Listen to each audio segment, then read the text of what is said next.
Alright guys, it's a pretty cold November day, and I've seen a lot of your comments regarding the tight camshaft. I've listened, so I'm going to try and resolve that now.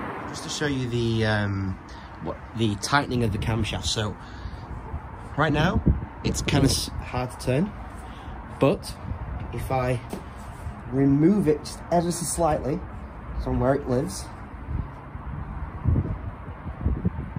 and just pop it, so currently it's in the bearing right here. As you can see, it turns nice and smooth. This where my thumb is here, that's the lip. That needs to sit pretty much flush to the block. So as you can see, about 1 centimetre, still nice and easy, about 5mm. Right as it gets to just about 5mm before it's home, it gets tight. So let's see what the original camshaft is like.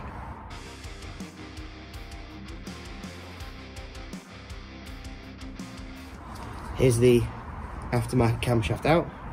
Let's go and clean up my original from many years back now. Now here's a view you guys won't see very often. That's because if I did this very often, I wouldn't be in a house. My partner would have kicked me out of the house. But luckily, she's out of the house right now. She's currently at work. So I'm going to clean the very last storage oil off this camshaft before she gets home. The original, as you can see, is the top one, and here's the aftermarket. And you can probably see there, maybe, just how different the lobe angles are. This being the original one here, see how round that is? And this one here being the aftermarket. Very different. Now, now it's all cleaned up, I can just verify that these surfaces are all really nice, no nasty scratches that are gonna cause me problems. There's no horrible gritty bits on it. It's lovely, nice and clean. And it still has a nice, I'll give it a quick layer of just a little bit of oil so it doesn't flash, rust or anything straight away.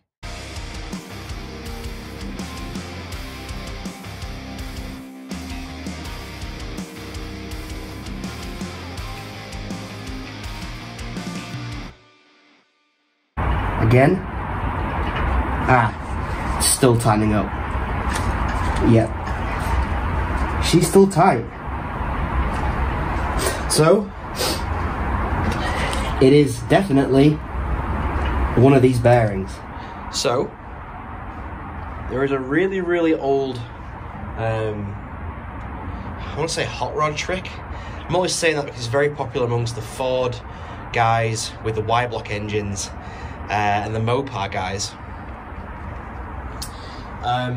Where when a bearing doesn't fit properly, they cut a diagonal groove across the face of this journal, or the offending journal, in the old camshaft, and use it as a tool to ream the surface of the bearing. Now this seems crazy. I did some more research on it, and apparently it's been used by machine shops, engine builders, and it's even in published how to rebuild a Ford Y-block engine books and things. Now I know, don't believe everything you read on the internet, and don't believe everything you read that's being published, but I figure I just want to give it a go. It seems really old school and it seems kind of cool. And the worst thing is, worst comes to worst, that the bearings I've fitted, they clearly aren't, they're too tight anyway. I will just get a local machine shop to take my block and fit a whole new fresh set of bearings. What's the problem with me breaking up this? And because this is all going to go in the bin anyway, and so are the bearings. Fuck it, let's give it a go. So I actually lost the footage from this stage of the video, unfortunately. But as you can see here, I have cut a 45 degree, or near enough 45 degree groove into the front lobe of the camshaft. And then what I did was I put plenty of engine oil on, and I slowly turned the cam right as it started to tighten up, and I turned a bit more, equal pressure, and it just removed a very small amount of material from that front camshaft bearing. And yeah, here's the next stage. Alright, here's the moment of truth. It's all nice and lubed up, as you can see, with the viscous stuff, which is the Lucas assembly lube. Let's see how this aftermarket camshaft goes in after being ringed with the I don't want to call it special tool, but we'll see. So let's fit this camshaft again.